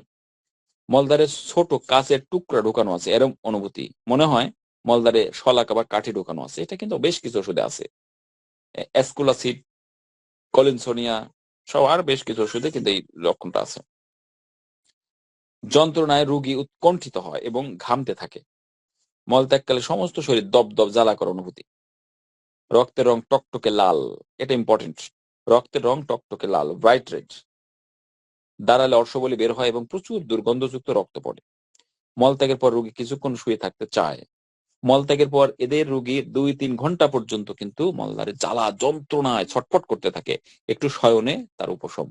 এই কথাটা কিন্তু খুবই ভেরি ভেরি ইম্পর্টেন্ট। একজন আপনার কাছে আসলো, আমার পাইলসের সমস্যা। সে এখন তো বোঝে না, সে মনে করে যে মলদ্বার দিয়ে কিছু রক্ত পড়লে অর্শবলি বের হলে এটা পাইলস। হেমোরয়েডস আমরা বলি, হেমোরয়েডস বানানটা করবেন HEMORRHOIDS, হেমোরয়েডস, অর্শবলি। অ্যানাল ফিসার, মলদ্বার ফাটা, ফিস্টুলা, নালিঘা। তো ধরে নেন যে পাইলসের হোক, ফিস্টুলা হোক, অ্যানাল ফিসার, যেটাই হোক না কেন, রোগী যদি বলে আসে যে আমরা মলত্যাগের পরে অনেকক্ষণ ধরে জ্বালা, 2-3 ঘন্টা জ্বালা যন্ত্রণা হয়, আমি চিৎ করে শুয়ে থাকতে বাধ্য হই এবং একটু ভালো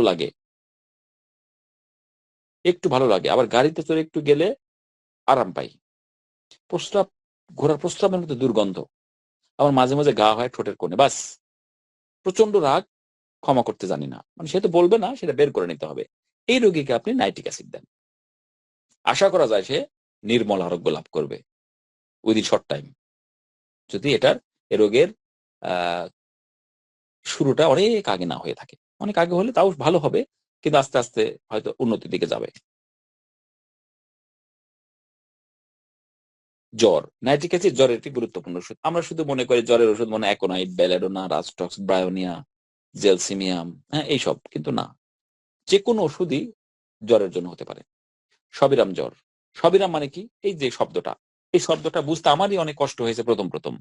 আমার যেখানে কষ্ট হয়েছে, আমি বুঝি যে নতুনদের জন্য কি কষ্ট হতে পারে, তবে এখানে অনেকে পুরাতন রয়েছেন যারা খুব নতুন, বেরি নিউ, তাদের জন্য। সবিরাম মানে কি, বিরাম মানে কি, আমরা সিনেমা হলে দেখেছি না, বিরাম মানে কি, রেস্ট, ইন্টারভেল, ইন্টারমিশন, বিরতি। তাহলে বিরতির আগে একটা যদি কি লাগায়, এটা প্রিফিক্স, উপসর্গ লাগায়। সবিরাম মানে কি, মাঝে মাঝে হয়, জ্বর, মাঝে মাঝে থেমে যায়, বেলেডোনার মতো। বেলেডোনা কিন্তু সবিরাম, ইন্টারমিটেন্ট ফিভার, সবিরাম জ্বর, থেমে থেমে হয়। আর যদি অবিরাম হয়, তাহলে থামাথামের কিছু নাই, একটানা চলবে জ্বর। টাইফয়েড জ্বরে মলদ্বার থেকে রক্তস্রাব, টাইফয়েড জ্বর যখন হয় মলদ্বার থেকে রক্তস্রাব হয়। জ্বর সাধারণত বিকালে, সন্ধ্যায় বা রাতে হয়। রাতে ঘাম এবং দুর্বলতা থাকে, সন্ধ্যায় শীত বোধ হয়, বিছানায় শয়ন করলেও শীত কমে না। জ্বরের সময় শীত ও উত্তাপ, কোনো অবস্থাতে পিপাসা থাকে না, ভেরি ইম্পর্টেন্ট। জ্বরের উত্তাপ অবস্থায় পিপাসা থাকা কিন্তু খুব গুরুত্বপূর্ণ, কিন্তু থাকে না। আর নাইট্রিক অ্যাসিডের স্বভাব সুলভ লক্ষণ, প্রস্রাবে দুর্গন্ধ থাকবেই থাকবে। পায়ের তলা বরফের মতো ঠান্ডা, রাত্রে ঘুমাতে পারে না, আলো অসহ্য, লোকজনের কোলাহল প্রদর্শন এবং যে কোনো ধরনের শব্দে বিরক্ত বোধ। তবে অ্যাসিড নাইটের স্বাভাবিক লক্ষণ শব্দের মধ্যে ভালো শোনে। এটা একটা অদ্ভুত লক্ষণ, শব্দের মধ্যে সে ভালো শোনে গোলমালে। আমাশয়ের ক্ষেত্রে দেখবো মল রক্তাক্ত, পচা, গন্ধযুক্ত, অজীর্ণ, সবুজ, পিচ্ছিল, হাজাকর, টক গন্ধ বিশিষ্ট। বৃথা মল প্রবৃত্তি, মনে হয় ষড়যন্ত্র মলে ভর্তি হয়ে আছে কিন্তু বাহির হতে চায় না। এই একটা গুরুত্বপূর্ণ লক্ষণ। চিন্তা হবে আপনাকে, গুরুত্বপূর্ণ লক্ষণ। মনে হয় ষড়যন্ত্র মানে কি, মল রেকটাম মলে ভর্তি হয়ে আছে কিন্তু বাহির হতে চায় না, অথচ হওয়ার কথা তো। মল ত্যাগের পরও মল ত্যাগের প্রবৃত্তি থেকে যায়। কুণ্ঠন, মলদার চোঁচ থাকার ন্যায় অনুভূতি। প্রতিবার মলত্যাগের পর যন্ত্রণা কয়েক ঘন্টা যাবৎ শয্যায় শয়ন করতে বাধ্য হয়। মলদার জ্বালা, মলদার চারিদিকে ক্ষতকর আর্দ্রতা, মানে একটু ভিজা ভিজা থাকে মলদার ওই দিক দিয়ে। মলদারের তীরবিদ্ধবৎ যন্ত্রণা, ওই যে খোঁচা মারা, তীর মারা, কাটা ফোটা, এই ধরনের যন্ত্রণা হয়। সেটা আমাশা হোক, পাইলস হোক, আর যেটাই হোক, লক্ষণ এগুলাই থাকে। কাশির ক্ষেত্রে দেখবো শুকনো খনখনে কাশি, রাত্রে বৃদ্ধি, বিশেষ করে মধ্যরাত্রের পূর্বে বৃদ্ধি। ঘুমের মধ্যে কাশি হয়। কফ বের করার সময় ঘেমে যায়। বহুক্ষণ কাশির পর কফ নির্গত হয়। কফ সবুজ, ময়লা, পিচ্ছিল, পাতলা এবং কালো রক্তের দলা মিশ্রিত থাকে। দিনে তরল কাশি, রাত্রে শুষ্ক কাশি। দিনের বেলায় বুকের মধ্যে ঘর ঘর করে কিন্তু কোনো কিছু ওঠে না। গয়ের মানে এক্সকোরিয়েশন মানে গয়ের বা যেটা আমরা তুলি, কফ কাশি তিক্ত, টক বা লবণাক্ত হয় এবং পচা গন্ধ বিশিষ্ট হয়। গয়ের উঠতে গিয়ে রোগী ঘেমে যায়। ওই কাশিটা তুলতে গিয়ে সে ঘেমে যায়, এত কষ্ট হয় তার। আর অ্যান্টিমটাটের কাশি তো ওঠেই না, বুকের ভিতর ঘর ঘর কিন্তু কাশি ওঠে না। এই গেল কয়েকটি গুরুত্বপূর্ণ এই ওষুধের আন্ডারে যে রোগগুলা, আরো অনেক যে কোনো রোগী হতে পারে, তবে এই কয়েকটা বেশ গুরুত্বপূর্ণ, সেই জন্য এই কয়েকটা আলোচনা করা হলো। এবার দেখবো আমরা অ্যাসিড নাইট্রিক ওষুধের সঙ্গে কয়েকটি ওষুধের পার্থক্য। প্রথমে দেখবো নাইট্রিক অ্যাসিড বনাম ক্যালিকার্ব। অ্যাসিড নাইট এবং ক্যালিকার্বের মধ্যে তুলনামূলক পার্থক্য। ইচ্ছার ক্ষেত্রে যদি দেখি, মিষ্টিতে প্রচন্ড অনীহা। অ্যাসিড নাইট ওষুধ মিষ্টি পছন্দ করে না। ক্যালিকার্ব কি করে, টক, ঝাল, মিষ্টি, প্রবল আকাঙ্ক্ষা, তিনটাই আকাঙ্ক্ষা। মুখবিবর, মাড়ি থেকে সহজে রক্তপাত হয় অ্যাসিড নাইটে। আর ক্যালিকার্বে মুখমণ্ডল ধৌত করার সময় নাক থেকে সহজে রক্ত পড়ে। পার্থক্যগুলা খুব সূক্ষ্ম। 3 নম্বর পয়েন্টের আঙ্গিক।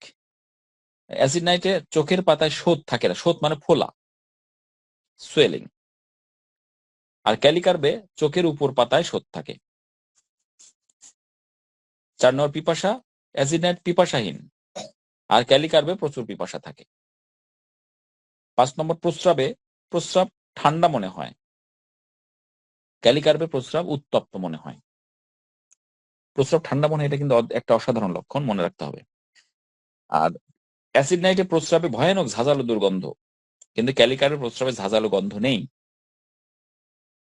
6 নম্বর হ্রাসবৃদ্ধি হলো, অ্যাসিড নাইটে দুধ খেলে সহ্য হয় না, আর ক্যালিকার্বে দুধে সাধারণত কোনো সমস্যা হয় না। অ্যাসিড নাইট দুধ অসহ্য কিন্তু ফার্স্ট গ্রেডে আছে।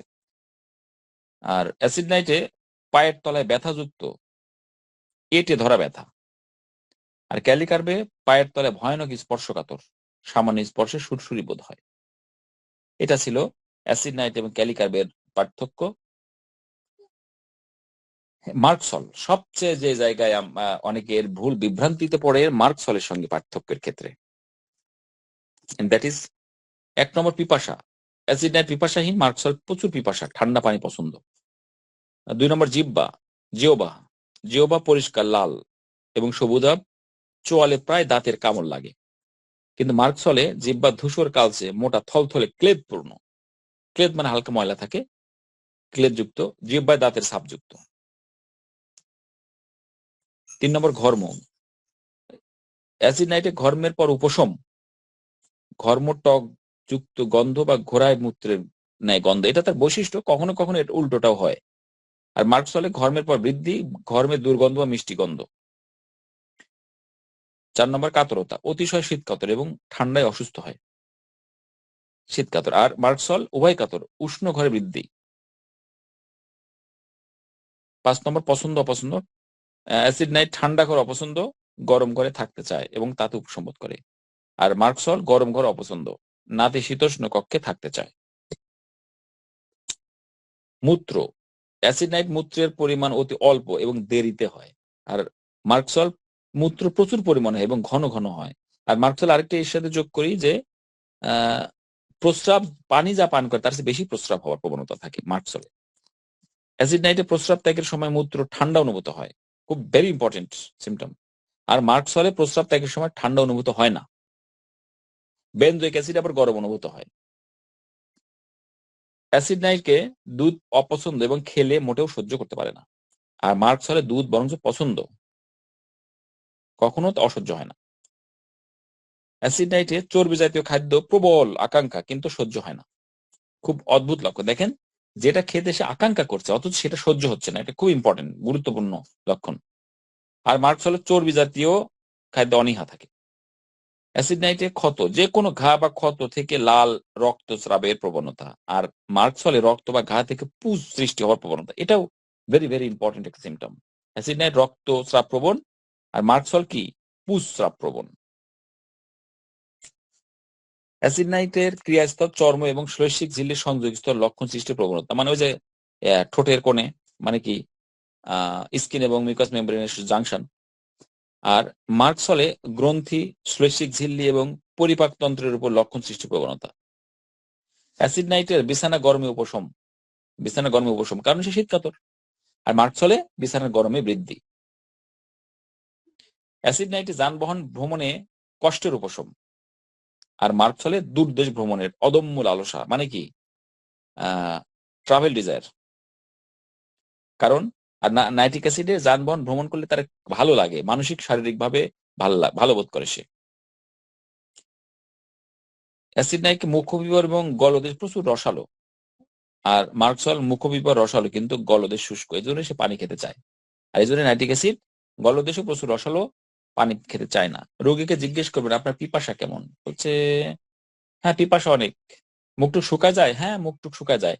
আসলে মুখ শুকানো আর গলা শুকানো দুটা অনেক পার্থক্য। এই সূক্ষ্ম ব্যাপারগুলো রোগীর কাছ থেকে সঠিক তথ্যটা আপনাকে বাছাই করে নিতে হবে। রোগী মিথ্যা বলছে তা না, রোগী তার মতো করে উত্তর দিতে গিয়ে আপনার যেটা প্রয়োজনীয় অ্যান্সার সেটা সূক্ষ্মভাবে আপনি পাচ্ছেন না, এটা ইয়া করে আপনাকে নিতে হবে। এবার নাইট্রিক অ্যাসিড এবং বেনজোইক অ্যাসিডের পার্থক্য। অ্যাসিড নাইট পিপাসাহীন, বেনজোইক অ্যাসিড পিপাসা আছে তবে সন্ধ্যায় বৃদ্ধি। এই দুইটার ক্ষেত্রে মানুষের মূল পার্থক্য যেটা, সেটা হলো প্রস্রাবের দুর্গন্ধ, দুটোতেই ঘোড়ার প্রস্রাবের মতো দুর্গন্ধ। অ্যাসিড নাইট প্রস্রাব ঠান্ডা, অ্যাসিড বেনজোইকে প্রস্রাব গরম। স্রাব, অ্যাসিড নাইটে স্রাব সমূহ ক্ষতকর, কিন্তু বেনজোইক অ্যাসিডের স্রাব ক্ষতকর নয়। এবং অ্যাসিড নাইকের ক্ষতস্থান এবং মাড়ি থেকে সহজে রক্তস্রাব হয়, রক্তপাত হয়, কিন্তু বেনজোইক অ্যাসিডের ক্ষতস্থান বা মাড়ি থেকে সহজে রক্তপাত হয় না। অ্যাসিড নাইট দুধ খেলে বৃদ্ধি হয়, বেনজোইক অ্যাসিডে দুধ খেলে বৃদ্ধি হয় না। অ্যাসিড নাইটে চর্ম এবং শ্লেষ্মিক ঝিল্লির সংযোগস্থলে রোগের প্রবণতা। আর বেনজোইক অ্যাসিডে বাত এবং গেটে বাতের প্রবণতা বেশি, বাত ধাতের। চর্ম এবং শ্লেষ্মিক ঝিল্লির সংযোগস্থলে সেরকম কোনো প্রবণতা দেখা যায় না। অ্যাসিড নাইট্রিকে প্রস্রাব ত্যাগের সময় কোনো উপশম দেখা যায় না, কিন্তু বেনজোইক অ্যাসিডকে প্রস্রাবের সঙ্গে বিভিন্ন ধরনের বস্তু যেমন ইউরিক অ্যাসিড, তলানি, কেন্ট বলেছেন এটি, নির্গত হলে উপশম বোধ করে, পরিষ্কার প্রস্রাব উপশম হয় না। খুব ইম্পর্টেন্ট, বেনজোইক অ্যাসিডের বাত ব্যথা যেগুলো আছে, যে ইউরিক অ্যাসিড থাকে যে কারণে বাত ব্যথা কষ্ট দেয়, যখন তার বাত ব্যথায় প্রস্রাব করলে ওই অ্যাসিড, ওই ইউরিক অ্যাসিড গুলো বের হয়ে যায় প্রস্রাবের সঙ্গে, মানে অপরিষ্কার প্রস্রাব বের হয় ঘোলাটে কখনো, তখন ভালো বোধ করে, কারণ তার ওই ইউরিক অ্যাসিডটা বের হয়ে গেলে সে স্বাচ্ছন্দ্য বোধ করে। আর যদি পরিষ্কার প্রস্রাব হয় তখনই তার কষ্ট হয়। বেনজোইক অ্যাসিড, এটা মাথায় রাখতে হবে। অনুভূতি, প্রস্রাব ঠান্ডা বোধ, অ্যাসিড বেনজোইকে প্রস্রাব গরম বোধ। অ্যাসিড নাইট্রিকে ঘর্মে উপশম বোধ, আর বেনজোইক অ্যাসিডে ঘর্মে উপশম বোধ করে না। অ্যাসিড নাইট খাওয়ার সময় এবং পরে ঘর্ম, বেনজোইক অ্যাসিডে খাওয়ার সময় ঘর্ম। অ্যাসিড নাইটকে 4 নং স্পন্দন বিলুপ্ত নারীর, আর অ্যাসিড বেনজোইকে 2 নম্বর নারী স্পন্দন বিলুপ্ত। এগুলো খুব ইম্পর্টেন্ট, এগুলা কিন্তু মনে রাখতে হবে এবং নারীটা পাঁচটা দেখার অভ্যাসটা তৈরি করতে হবে। সন্ধিস্থান, অ্যাসিড নাইটে সন্ধিস্থানগুলিতে চলাচলের সময় শব্দ পাওয়া যায় না, মানে যে কটমট কটমট এই শব্দগুলো হয় না, কোনো কোনো জায়গায় আছে এটা কটমট ক্র্যাকিং হয়। চলাচলের সময় সন্ধিস্থানগুলোতে কটমট শব্দ হয়। অবশ্য অ্যাসিড নাইট্রিকে ওই যে চোয়ালে খাবার সময় চোয়ালেও কটমট শব্দ হয়, অনেক জায়গায় কবজিতে হাঁটুতে এই জায়গায় কটমট শব্দের কথা বলা আছে জর্জ ভিতুল কাছের বইয়ে। ঘ্রাণ শক্তি স্বাভাবিক অ্যাসিড নাইট্রিকে, আর অ্যাসিড বেনজোইকে ঘ্রাণ শক্তি বিলুপ্ত হয়ে যায়। এই মোটামুটি অ্যাসিড নাইট্রিক সম্পর্কে আলোচনা। আমরা এত যে আলোচনা করলাম এর মধ্যে থেকে এবার আমরা নাইট্রিক অ্যাসিডের সংক্ষিপ্ত একটি চিত্র, যেটি দেখলে আমাদের পুরো ওষুধের একটি চিত্র আমাদের হাতে পাবো, এবং এই কয়েকটি লক্ষণ মনে রাখলে আশা করা যায় যে আমরা যে কোনো রোগীতে যে কোনো রোগ লক্ষণের বিপরীতে ওষুধ দিলে আমরা আরোগ্য নিশ্চিত করতে পারবো। 1 নম্বর, সকল স্রাব দুর্গন্ধ, বিশেষত প্রস্রাবের ঠান্ডা অনুভূতি। 2 নম্বর, শরীর ঝিল্লি এবং ত্বকের সন্ধিস্থলে ক্ষত বা ফেটে যাওয়া। 3 নম্বর, কাটা ফোটা, গোজ ফোটা, বিদ্ধ করার মতো ব্যথা যায় আবার আসে, বেলেডোনার মতো। বেলেডোনা, ক্যালিবিস এবং নাইট্রিক অ্যাসিডে ব্যথা যায় আসে। 4 নম্বর, গাড়ি চড়ে বেড়ালে অধিকাংশ কষ্টের উপশম। 5 নম্বর, অত্যাধিক লালাস্রাব সহ পিপাসাহীনতা এবং যে কোনো স্রাবই হাজাকর। 6 নম্বর, প্রচন্ড রাগ, ক্ষমা করতে জানে না, জীবনে বিতৃষ্ণা কিন্তু আত্মহত্যার ভয়, আরোগ্য সম্পর্কে হতাশ। 7 নম্বর, প্রচন্ড শীতকাতর, অল্পে ঠান্ডা লাগে। 8 নম্বর, শরীরের বিভিন্ন অঙ্গে আঁচিল থেকে রক্তস্রাব হয়, সে আঁচিল ঠান্ডা পানিতে ধুইলে বৃদ্ধি, এমনকি সামান্য স্পর্শে যে কোনো ক্ষত হতে রক্তপাত হয়। খাদ্য ইচ্ছা, ঝাল, লবণ, চর্বি, মাটি, চুনামাটি, কয়লা ইত্যাদি অখাদ্যগুলা মানে ইনডাইজেস্টিক যে থিং আছে, ফুড আছে, সেগুলা খাবার প্রতি আকাঙ্ক্ষা, যেটা অ্যালুমিনা আছে, ন্যাট্রামিউর আছে, ক্যালকেরিয়া ওষুধগুলাতেও কিন্তু আছে। খাদ্য অনিচ্ছা, এটি রুটি, গোস্ত, মিষ্টি খেতে অনিচ্ছা। খাদ্য অসহ্য, বৃদ্ধি, চর্বি বা দুধ, চর্বি পছন্দ কিন্তু খেলে অসহ্য। এক কথায় অফেন্সিভ, দুর্গন্ধ। শরীরের সকল স্রাবে যেমন এদের দুর্গন্ধ, তেমনি এদের আচার আচরণ মানসিকতা তেমনি দুর্গন্ধযুক্ত বা খারাপ। প্রিয় উপস্থিতি, এটাই আমার নাইট্রিক অ্যাসিড সম্পর্কে আপনাদের সামনে উপস্থাপনা ছিল।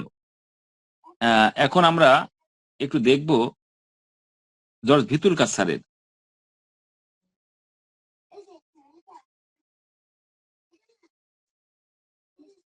আলোচনা থেকে আমরা একটু দেখব যে জিবি কিনোটস থেকে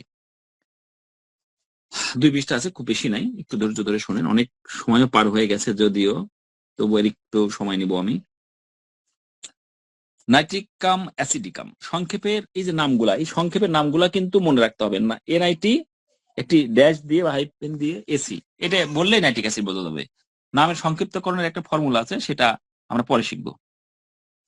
তাহলে প্রথমে কিওয়ার্ডস মানে কিওয়ার্ডসটা কি? কিওয়ার্ডসটা হলো চাবি। মানে এই পুরো ওষুধটা কি কয়েকটি কথা দিয়ে ইনি বোঝাতে চেয়েছেন। সেটা হলো কি, miserable, anxious with stitching, pains and offensive discharges, অর্থাৎ অত্যন্ত miserable, অবর্ণনীয়, বর্ণনাহীন কষ্ট। anxious with stitching pain and offensive discharge মানে সুস্ফুট ব্যথা এবং দুর্গন্ধযুক্ত ডিসচার্জের সঙ্গে তার উদ্বিগ্নতা। এইটুকু, এই কয়েকটি কথা, 4-5টি কথা, এই কয়েকটি শব্দই এই ওষুধের গুরুত্বপূর্ণ চাবিকাঠি। The nitric acid patient is miserable in a state of constant dissatisfaction, অর্থাৎ নাইট্রিক অ্যাসিড রোগীর সব সময় দুঃখী এবং অসন্তুষ্ট অবস্থায় থাকে। তার মানে কখনোই তৃপ্তি আসে না তাদের, সবকিছুতে যেমন একটা অভিযোগ থাকে। দে আর নেভার প্লিজড বাই এনিথিং, কোনো কিছুতে তারা খুশি হতে পারে না। মানে ভালো হলেও ভালো লাগে না, মানসিক তিক্ততা স্থায়ী তার জন্য। They become nihilistic to the point that life is meaningless, তারা এমন নৈরাশ্যবাদী হয়ে পড়ে, মানে নিরাশায় ভোগে, যে জীবনকে অর্থহীন মনে হয়, মিনিংলেস মনে হয়। জীবনের প্রতি গভীর বিতৃষ্ণা থেকেই তাদের এমনটা মনে হয়।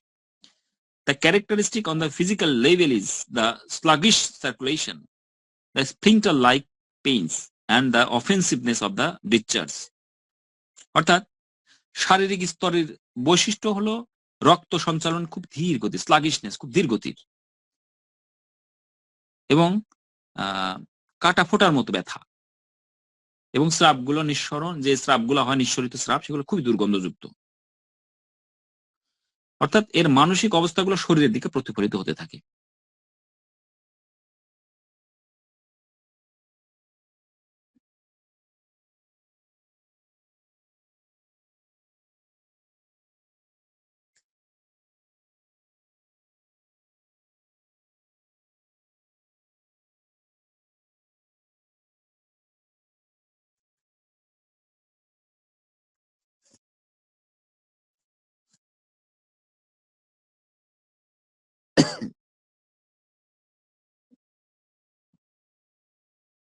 কই গেল?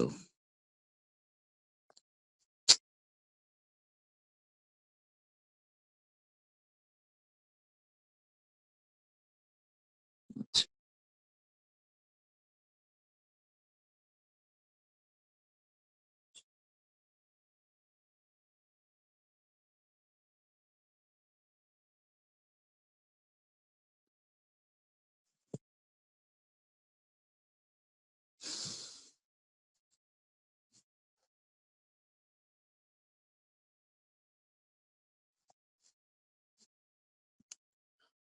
একটু প্লিজ।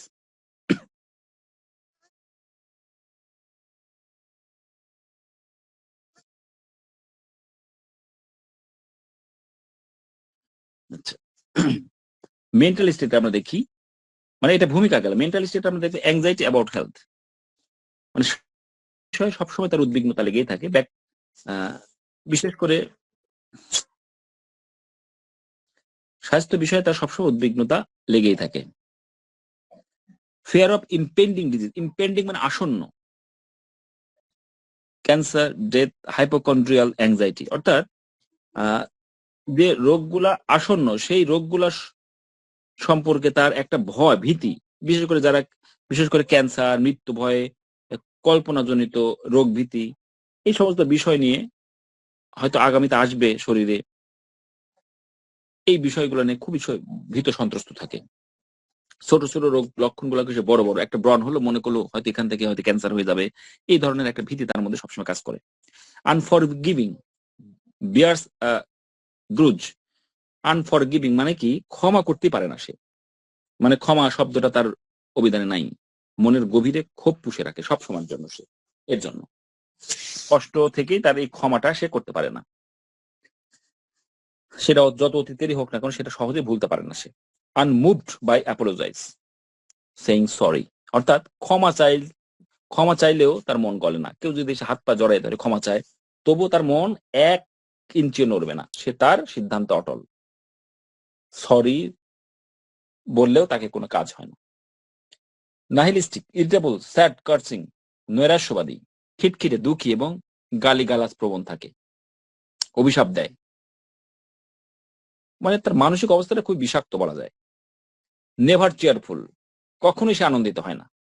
স্ফূর্তিবাজ থাকে না। সুইসাইডাল ডিসপোজিশন, বরঞ্চ আত্মহত্যা প্রবণ থাকে সে, কিন্তু আত্মহত্যা করতে যদি ভয় পায় সে।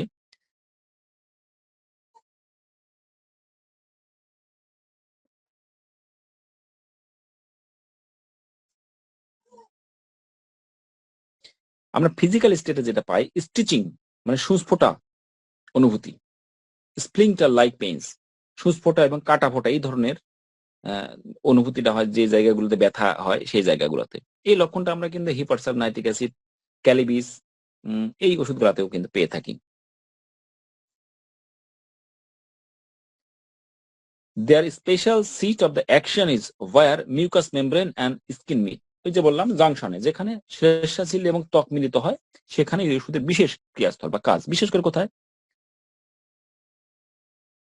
বিশেষ করে আপনার মুখ, মলদ্বার, যৌনাঙ্গ এই জায়গাগুলোতে এর বেশি কার্যকর।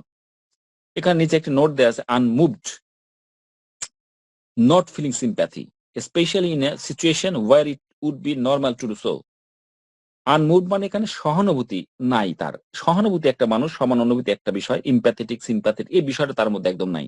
যেখানে স্বাভাবিকভাবে মায়া হওয়ার কথা সেখানে মন স্পর্শই করে না তার।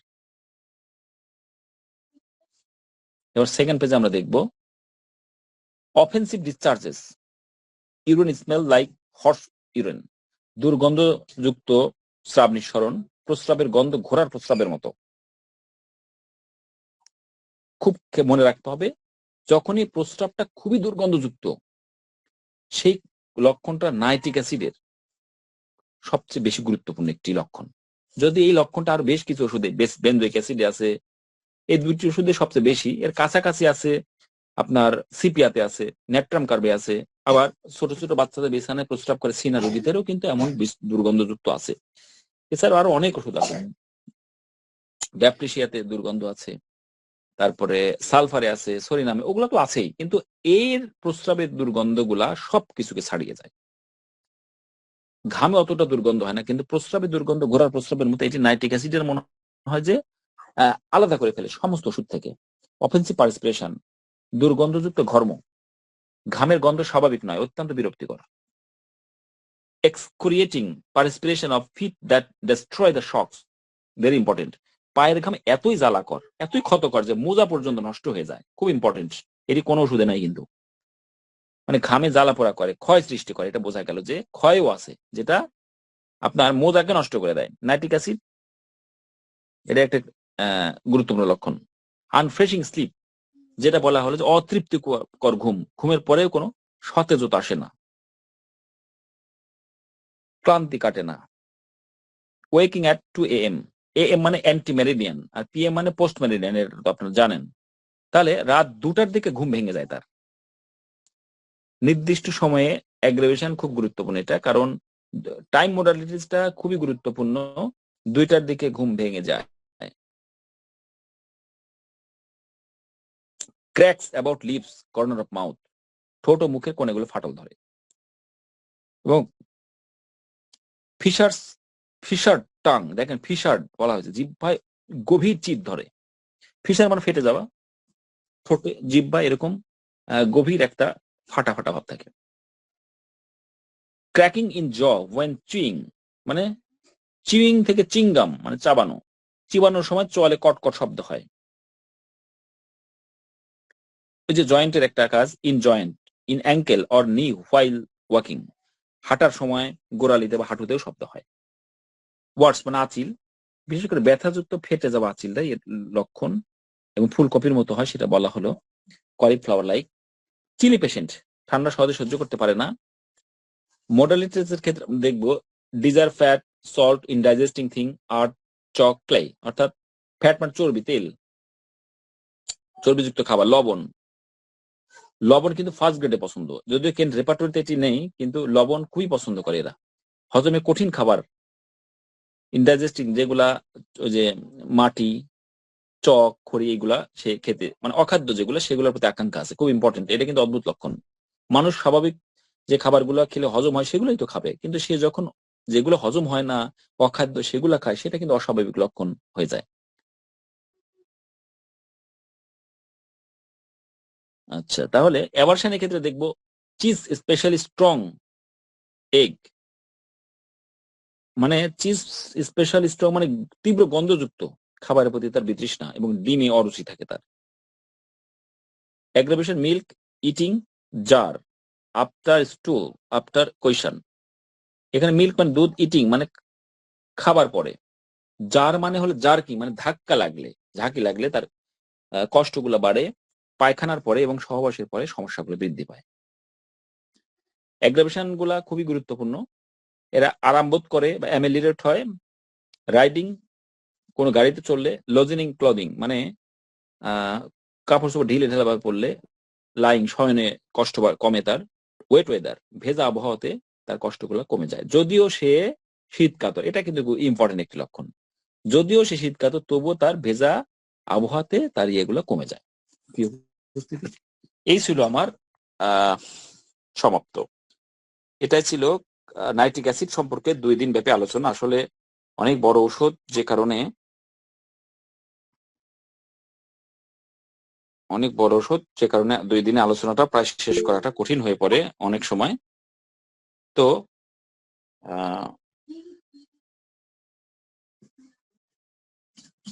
তাহলে নাইট্রিক অ্যাসিড সম্পর্কে আশা করি যদি আমি এই আপনাদের রেকর্ড গুলা দিয়ে দিই।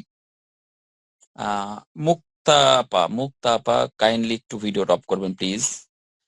এখন এখন ঘরের কথা পরে জানলে কেমনে এমনে, এই অনেক সময় অনাকাঙ্ক্ষিত হয়তো ইয়ে হতে পারে, এই জন্য কাইন্ডলি আপনারা খেয়াল রাখবেন একটু। 1 ঘন্টা রেকর্ড হলো, এটা রেকর্ড ক্লোজ করলাম। তো চেষ্টা করবেন যে আপনারা যখন মনিটর দেখেন, অনেক বাচ্চা কাচ্চা আছে, অনেক সময় আনএক্সপেক্টেডলি আপনার টাচ লেগেই আপনার অডিও ভিডিও অন হয়ে যেতে পারে, একটু খেয়াল রাখবেন যেন এমনটি না হয়।